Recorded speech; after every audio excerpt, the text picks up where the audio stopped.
পৃথিবীর মধ্যে 6টি শ্রেষ্ঠ দোয়া, এই দোয়াগুলোর আমল যদি কোনো বান্দা বান্দি করতে পারে তাহলে পৃথিবীতে যতগুলো দোয়া আছে তার ভিতরে এই দোয়াগুলোই সর্বশ্রেষ্ঠ দোয়া বলেছেন নবী করিম সাল্লাল্লাহু আলাইহি ওয়াসাল্লাম।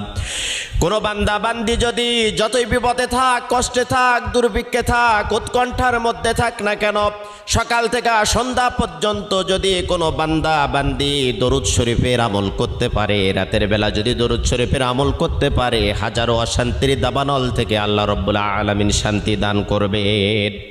1 নম্বরে দরুদ শরীফের আমল করবেন। 2 নম্বরে ইস্তেগফার।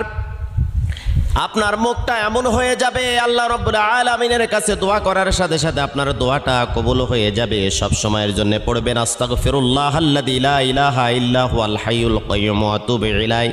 যদি না পারেন তাহলে পড়তে থাকবেন শুধু আস্তাগফিরুল্লাহ। 3 নম্বরে আপনি পড়বেন ইয়া যাল জালালি ওয়াল